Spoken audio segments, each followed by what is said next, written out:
Bonjour à toutes et à tous les amis, je vous souhaite la bienvenue dans cette nouvelle vidéo. Alors vous l'avez vu dans la miniature, aujourd'hui je vais vous parler de mes achats du mois de janvier 2022. Il y en aura vraiment pour tous les goûts puisque je vais vous parler de jeux vidéo, de films, de musique, il y aura même un petit peu de lecture. Deux très beaux objets que je suis content d'avoir récupérés, qui ne sont pas du jeu vidéo mais qui ont un lien avec le jeu vidéo. Et on terminera avec la découverte de cette très belle console rétro que j'ai rentrée cette semaine. Je dis bien découverte parce qu'elle est encore sous blister, donc on l'ouvrira ensemble pour découvrir un petit peu ce que se cache dans ce très beau pack. Voilà les amis, donc je vous propose qu'on découvre tout ça en détail juste après le générique.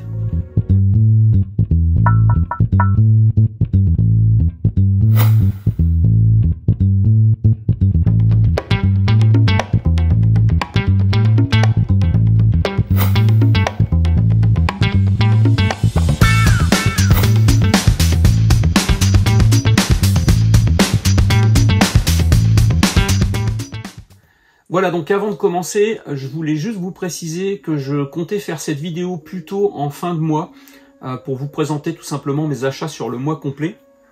Pourquoi je vous la fais aujourd'hui? Tout simplement parce que le week-end prochain, je ne serai pas dispo pour vous tourner une vidéo. Pour la simple raison, c'est que je suis invité à une soirée en live sur la chaîne d'un ami. Donc je vous mettrai tout ça, tous les liens et puis les horaires, la date exacte à la fin de la vidéo. Et ça peut être sympa que vous me retrouviez lors de cette soirée live pour qu'on papote ensemble. Voilà, ça pourrait être très très sympa. On va tout de suite commencer par mes achats en cash. Donc j'étais pas retourné dans mon cash depuis le tout début décembre, donc ça fait un bon mois et demi. Il s'est passé les fêtes entre temps, donc leur stock a été bien vidé, ils ont refait du nouveau stock juste en début d'année. Donc j'y suis allé la semaine dernière à tout hasard et alors j'ai pas trouvé grand chose, mais j'ai trouvé des petites choses intéressantes. Et on va commencer par un jeu DS que je ne vois pas souvent et que j'ai eu pour pas trop cher, enfin il me semble. Il s'agit du Grand Theft Auto Chinatown Wars. Voilà, il est complet en plus, il y a la map, il y a la notice, et puis la petite notice Nintendo. Donc on a la map, la petite notice, voilà, puis la petite notice Nintendo à l'intérieur. Donc je l'ai eu pour 8,90 €. Voilà, donc c'est plutôt un bon prix, c'est un jeu qu'on voit pas très très souvent. Voilà, donc le Grand Theft Auto Chinatown Wars. Ensuite, j'ai trouvé un jeu Nintendo Switch. Alors c'est pareil, les jeux Nintendo en cash, ils sont toujours autour de 25-30 €, voire même plus cher pour les gros titres. Et là, j'ai plutôt content d'avoir trouvé ce Mario Party à 14,90 €. Donc Super Mario Party. Alors bon, l'intérieur, c'est assez sommaire. Hein. Je sais pas s'il y avait une petite notice, un petit papier, mais là, il n'y a rien. Il y a juste la cartouche. Avec une petite intérieur de jaquette qui est assez sympa. Donc voilà, un petit jeu Switch à 14,90 €. C'est même moins cher que les soldes chez moi. Ensuite on continue toujours sur du jeu vidéo sur PS4. Là je suis très content parce que je rentre un jeu dans cette licence qui me tient à cœur et pour laquelle j'essaye de faire le mini full set. Il s'agit de la licence Lego et des Indestructibles, voilà, en français. Et puis il est complet. Voilà, donc très content de rentrer ce jeu sur PS4. Je crois que ça fait mon 14e jeu Lego, donc il y a une bonne moitié qui sont encore sous blister. D'ailleurs, voilà, c'était pour répondre à la question de Christo dans sa vidéo. Le jeu Ninjago, je l'ai pas fait tout simplement parce que j'ai le collector, la grosse boîte carton, qui est encore blistée. Il y a la petite figurine dedans. Et voilà, donc j'ai encore tellement de jeux à faire que voilà, celui-là, il est encore à découvrir. C'est tout pour les jeux vidéo. Enfin, je reviendrai un petit peu à la fin donc sur ces achats en cash, sur quelque chose qui a un lien avec le jeu vidéo. D'ailleurs, il y a un jeu vidéo dedans, mais c'est un pack. Ensuite, j'ai trouvé 3 CD concernant 3 films. Le premier est une bande originale de film. Alors habituellement, je privilégie les vinyles hein, sur ce genre de bande originale, mais quand je trouve des CD dans mes caches, surtout à 99 centimes, je les prends. Le premier, il s'agit du Wild Wild West, donc pas facile à dire ça, Wild Wild West, avec bien sûr Will Smith, donc la bande originale du film. Et les deux autres, alors c'est voilà, c'est des bizarreries parce que le premier en fait il s'agit de US Marshall. Je pensais que c'était la bande originale et en fait c'est ni plus ni moins que 2 DVD. Donc il y a le film et puis un DVD supplémentaire avec des bonus, des comment dire, des explications sur les cascades, etc. Donc à l'intérieur, voilà, c'est vraiment composé comme un compact disque, mais c'est le film. Donc il y a 2 disques. Le premier qui est ici, que je tiens parce que les petits ergots sont pétés, et le deuxième qui se trouve là, donc ce qu'ils appellent la face B. Sur la face B, on trouve l'anatomie du crash, voilà. Donc plutôt curieux ce genre de choses, c'est la première fois que je vois ça. Si vous connaissez les amis, dites-le moi dans les commentaires, mais voilà, le film sur un boîtier CD compact disque, jamais vu. Alors je connais les boîtiers un peu allongés, d'ailleurs je vous en présenterai un tout à l'heure. Mais comme ça dans un petit boîtier je ne connaissais pas. Et le troisième que j'ai trouvé, c'est pareil, c'est une chose que je n'avais jamais vue. En plus ça m'intéresse parce que ça me parle d'une licence que j'adore. Il s'agit de Star Wars, l'épisode 1, la menace fantôme. Et en fait là on est devant un compact disque qui est l'histoire racontée avec les musiques de John Williams bien sûr. Donc il y a un chapitrage, je vais vous montrer derrière, voilà, il y a un chapitrage avec les voix françaises. Des voix françaises qui racontent en fait l'histoire du film. Donc il y a une espèce de dialogue, j'ai commencé à écouter, c'est un peu bizarre. Et puis de temps en temps, il y a, voilà, c'est entrecoupé de bruitage et de musique du film. Voilà, donc le petit Star Wars épisode 1, la menace fantôme. Donc, ça c'est purement collect. Voilà, purement collect, licence Star Wars. Ce genre de truc, bon, faut pas écouter pendant 2 heures, quoi. Mais c'est intéressant d'avoir les musiques de John Williams dessus. Ensuite, on va continuer sur le cinéma dessin animé. Donc le premier, il s'agit de La Reine des Neiges en Blu-ray, donc pour ma collection Blu-ray. Donc il s'agit du numéro 109, voilà, La Reine des Neiges. Donc je l'ai délivré, libéré de mon cache, et pour 3,90 € à l'intérieur, donc il est complet, en bon état, et ça va compléter ma petite collection de Blu-ray Disney. Ensuite, on va passer sur un film. Alors, un film que je n'ai pas vu. Par contre, en fait, c'est un film qui s'est transformé en série sur Netflix que j'ai adoré. Il y a 2 saisons pour l'instant. Il s'agit de Snowpiercer. Voilà. Donc, Snowpiercer, il est sorti en film avant la série. Et donc, moi, j'ai commencé à regarder la série. Je l'ai découvert comme ça. Et j'ai découvert qu'il existait le film après. Et je l'ai trouvé en steelbook. Donc, pour 4,99 €. Donc, plutôt content. Il est en très très bel état. Il est joli en plus, hein, je trouve qu'il est assez sympa. Je vais vous le montrer, voilà, dans l'avant et l'arrière. Et l'intérieur, donc on a le DVD et le Blu-ray. Et j'ai découvert à l'intérieur qu'il y avait un petit, voilà, il y avait une petite publicité parce qu'en fait, avant la série, avant le film, il y avait la bande dessinée. Voilà, et je suis passé à côté. Moi, étant un grand fan de bande dessinée, je suis complètement passé à côté. En plus, ça a l'air assez intéressant. Bon, les dessins, alors c'est en noir et blanc là-dessus. Je sais pas si sur la BD c'est en noir et blanc. Donc ça doit raconter un petit peu l'histoire du film. Donc cette BD s'est déclinée en film par la suite, puis en série. Donc moi je fais tout à l'envers, hein, bien sûr. J'ai fait la série, je vais regarder le film, et je me suis commandé la BD pour compléter la collection. Voilà, le Snowpiercer, le transperce-neige. Si vous n'avez pas vu la série, je vous la recommande. Enfin, c'est voilà, c'est assez, c'est fantastique, science-fiction. Sur un air de post-apocalypse, donc voilà, ce genre de truc m'intéresse toujours. Et pour terminer, donc, enfin, avant de terminer, on terminera avec le pack jeux vidéo, mais avant de passer à ce pack, j'ai trouvé donc un DVD dans un format Crystal Box allongé, un peu, j'en ai 4 ou 5 maintenant dans la collection. Il s'agit du concert de M, voilà, un artiste que j'adore. Et donc en fait il s'agit de son, je vous montre à l'intérieur, il s'agit de sa tournée qu'il a fait au début des années 2000, je crois que le DVD doit dater de 2000 ou 2001, donc bah là il y a des textes, enfin des chansons, Faut oublier, Souvenir du futur, Jeudi M, Machistador, Bonobo, etc. Donc voilà, donc très content d'avoir trouvé ce DVD du concert de la tournée de M. Et donc pour terminer ces achats en cash, on revient comme je vous l'avais dit sur de jeux vidéo, sur un pack. Je suis content d'avoir trouvé. Et pour la petite histoire, alors moi dans mon cash, bizarrement depuis le temps que j'y vais, Je ne négocie jamais les prix. Pourtant, je suis pas le dernier à négocier hein, sur les vides-greniers, mais en cash, voilà, ça m'est jamais venu à l'esprit en fait. Et puis là, je me suis dit, bah écoute, voilà, j'en avais quand même pour une bonne quantité. Je vais essayer de négocier. C'était un pack qui était proposé, qui était en vitrine pour 29,90 € et je l'ai eu à 24,90 €. Voilà, donc le petit G-Con 2 Crisis Zone, donc le pack Crisis Zone sur PS2, donc il est complet. Enfin, je suppose parce que j'ai pas trouvé de notice dedans. Alors je sais pas si il y en a parmi vous qui ont ce pack. Je suppose que oui. Est-ce que vous pouvez me dire s'il y avait une notice ou quelque chose? Parce que voilà comment ça se présente moi à l'intérieur. Donc j'ai le jeu. Ici, il y a un espace vide, peut-être pour une notice. Le jeu est complet. Et puis à l'intérieur, donc on a voilà, la petite boîte qui se présente comme ça. Clac. Avec le flingue.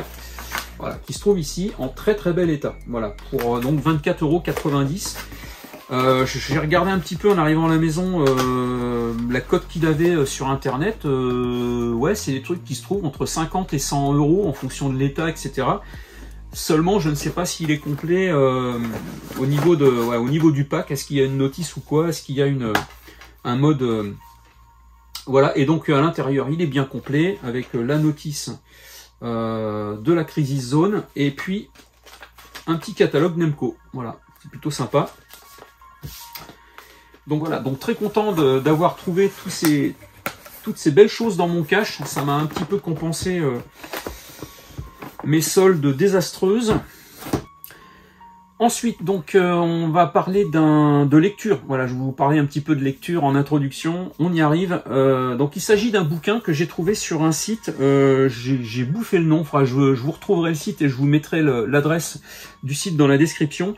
On le trouve un petit peu partout, ce bouquin, mais voilà, ça court pas quand même les rues. Et ceux que ça intéresse, je pense qu'il faut vous dépêcher. Donc, c'est un bouquin qui est sorti en mai 2001 et qui raconte l'histoire de la VHS.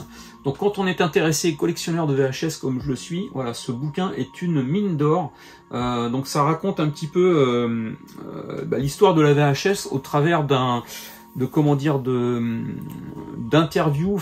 Alors il y a un interview de Laurent Melki. Laurent Melki est une personne qui était très connue dans le domaine pour réaliser les dessins des jaquettes.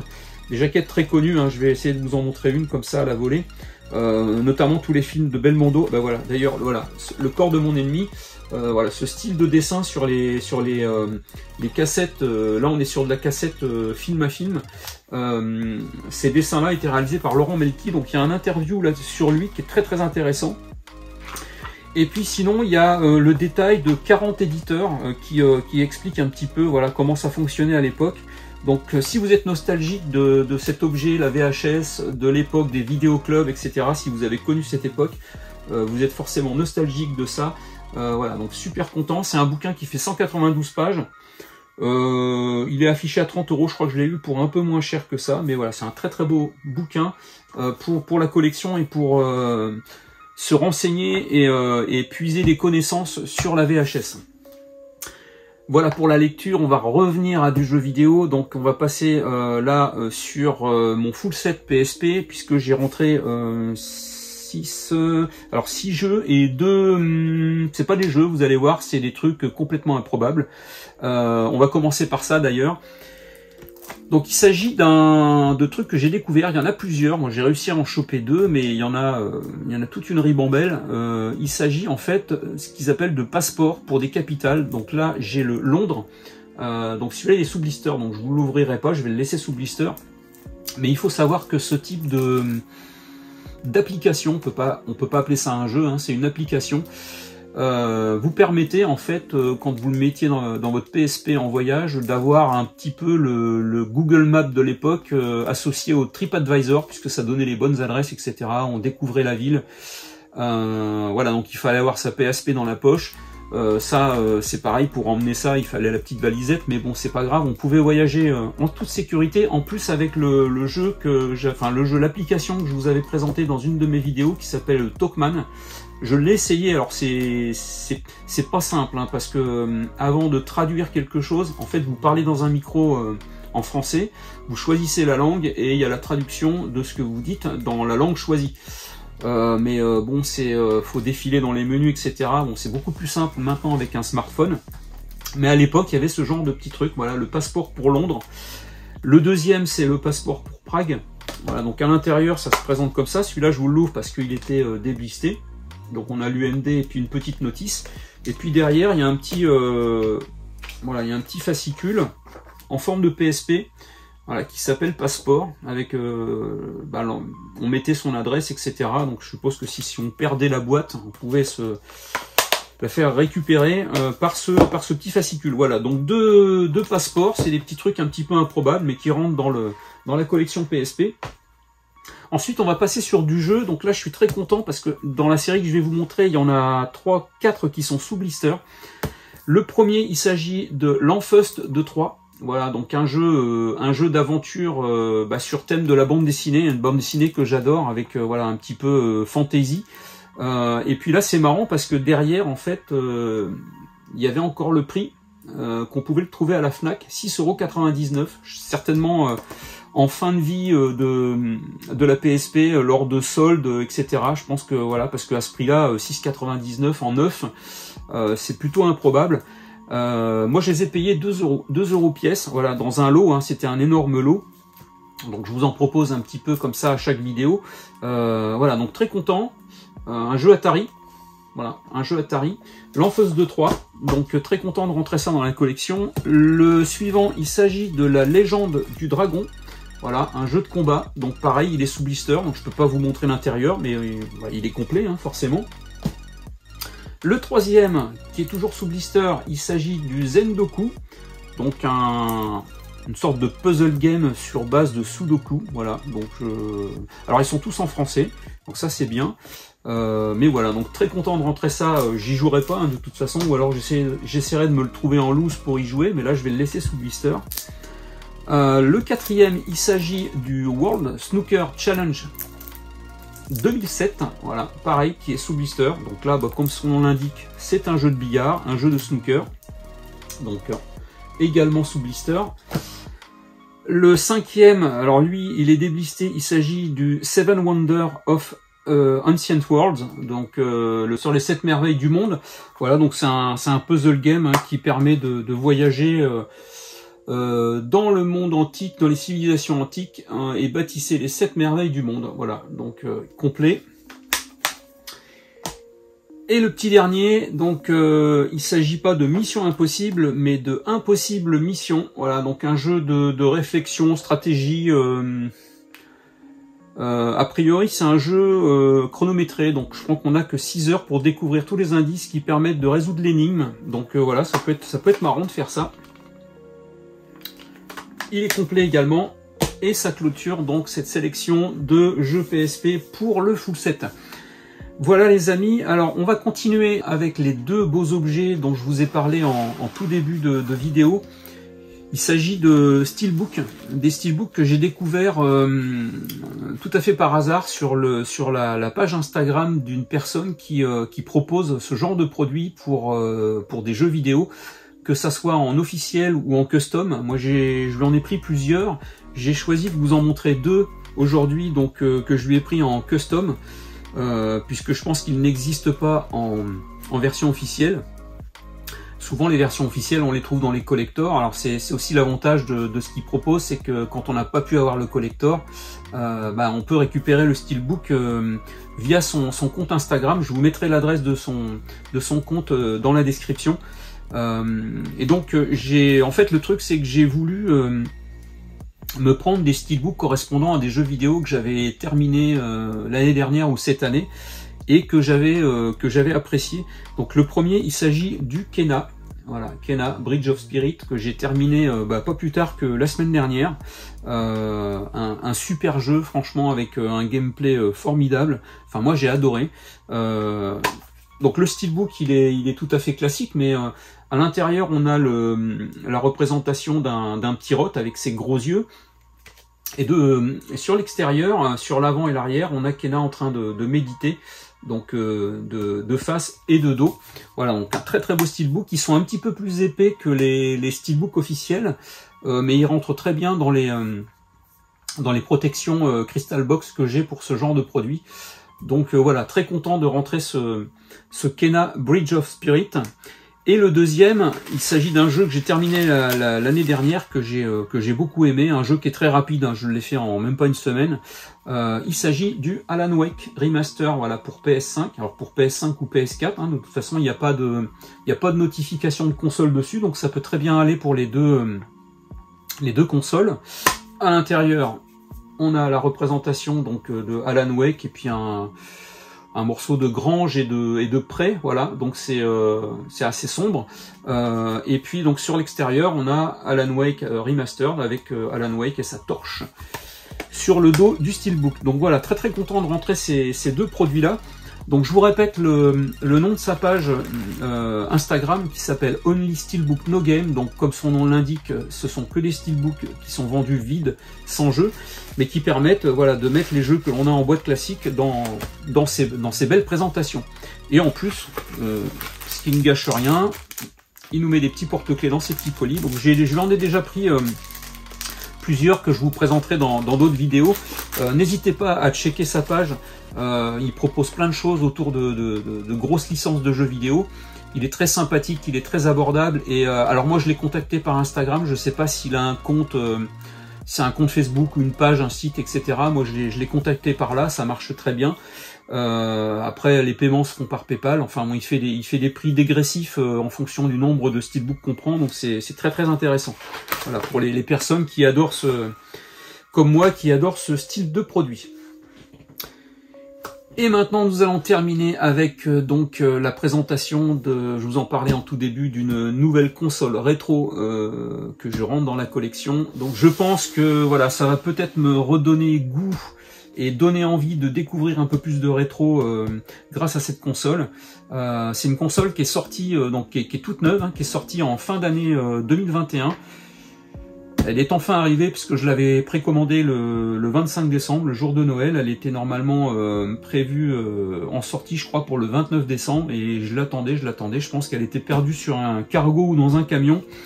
Il s'agit de l'Evercad VS, voilà, qui vient de sortir et qui nous propose toute une gamme de jeux rétro dans des petites cartouches, hein. Donc c'est pas une console comme les mini classiques qu'on peut avoir avec des jeux en démat dans la console. Là on a réellement des cartouches. Donc dans ce pack il y a déjà 2 cartouches avec une dizaine de jeux de chez Data East. Et puis une autre cartouche de chez Technos, pardon, avec 8 jeux. Donc on verra ça tout à l'heure quand on ouvrira le pack. En plus de ce pack, donc qui est un pack premium, j'ai reçu 2 cartouches. Donc la première, il s'agit d'une cartouche de jeu Atari, donc qui comprend 13 jeux. Donc les cartouches sont assez sympathiques parce qu'elles sont pas très grandes. Elles sont un petit peu plus grosses que la taille d'une cassette, une cassette audio, un petit peu plus haute que les jeux de PS1.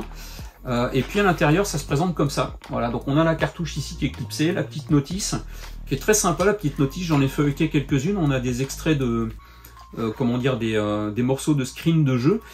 Et puis la petite cartouche qui se présente comme ça. Voilà, avec les broches ici. Toc. Avec la petite étiquette devant et puis la marque du distributeur derrière. Elles sont à peu près aussi grandes qu'une cartouche de Game Boy, je dirais, au niveau taille. Voilà, donc c'est très très sympa. La première, donc il s'agit des jeux Atari, Arcade 1. Voilà, elle porte le numéro 4. Il y en a, je crois qu'il y a 25 cartouches dans la collection pour l'instant de proposer. J'ai les 4 premières, voilà, ces deux-là plus les 2 du pack. La deuxième, donc la numéro 3, il s'agit de Gaelco, Arcade 1. Voilà, donc avec 6 jeux, alors un petit peu plus récents, des années 90. Mais voilà comment est fichu la notice, c'est plutôt bien foutu. Donc on a une page avec des copies d'écran, et puis sur la partie ici, on a un peu le descriptif du jeu, le genre du jeu, la date de sortie, le développeur. Donc on a Thunder Hoop, on a World Rally, qu'est-ce qu'on a, Biomechanical Toy, glace et snowboard. Voilà, donc le petit snowboard, moi j'adore les petits jeux de glisse hein, sur la neige. Voilà, qui est sorti en 97. Donc 2 cartouches très sympathiques et la console. Donc je vous montre un peu la boîte, comment elle est. Donc on a une photo de la console telle qu'elle est représentée ici. Donc elle doit pas être bien grande, hein, mais je vais vous montrer l'arrière. Vous allez voir, en fait, l'avantage c'est qu'on peut mettre 2 cartouches. On a donc les 2 manettes qui se branchent en USB sur 4 ports USB. On peut brancher 4 manettes. C'est une console qui normalement donc est compatible avec les 25 cartouches sorties dans la collection, bien sûr, mais sauvegarde instantanée et filtre rétro. Donc en fait on a un système de sauvegarde intégré à la console. Elle marche en Wi-Fi. Elle est connectable en HDMI, donc voilà, on a du 1080p quand on a une télé qui va bien avec. Et puis on peut mettre 2 cartouches. Voilà, je vous le disais tout à l'heure, on peut mettre 2 cartouches pour avoir une amplitude de jeu très très grande. Donc on va se l'ouvrir ensemble. On va se l'ouvrir. Voilà, je vais découper proprement les petites. Voilà. Je pense que c'est un fourreau. Ah oui, puis en plus j'ai vu, il y a 18 jeux d'inclus dans la console. Donc voilà, en démat dans la console, il y a déjà 18 jeux, plus voilà tous ceux qu'on a sur les cartouches là. Je pense qu'il y a de quoi faire dans un premier temps. Voilà, donc on a un fourreau qui se présente comme ça. Ensuite, on a une boîte qui est approximativement de la taille d'une Switch. Donc qui s'ouvre normalement voilà, comme ça. Comme une boîte à chaussures. Donc, je vais mettre ça là. Alors, non, je vais vous montrer comment c'est à l'intérieur. Donc, on a un premier étage avec la console. Vous voyez, donc elle n'est pas très très grande. Ensuite, quand on retire la console, on a donc un plastique. Donc, c'est les cales plastiques hein, avec les deux cartouches supplémentaires. Donc, on a le Data East et le Technos. Donc, ça nous fait 18 jeux en plus. Et puis donc la petite notice, pardon, Evercade VS, je suis en train de m'étouffer. Et puis les 2 manettes, voilà les 2 manettes qui sont superbes en noir, en rouge et blanc, qui se branchent donc en USB avec un petit câble ici. Je pense que c'est un petit câble de charge. Ouais, un petit câble de charge en USB. Il n'y a pas le câble HDMI, donc bon ça c'est pas gênant parce que j'en ai d'avance. Je vous montre un petit peu de près la manette, une des 2 manettes. Voilà, donc très très belle manette, assez grande, hein, assez grande pour la bonne prise en main.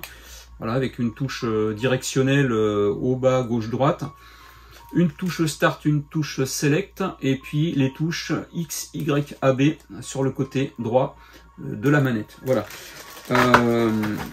Il me reste à vous montrer un petit peu la console. Donc la console. Si j'arrive à l'enlever. Voilà. Voilà, donc la petite console avec la touche Power sur le dessus, la petite touche grise ici, Power.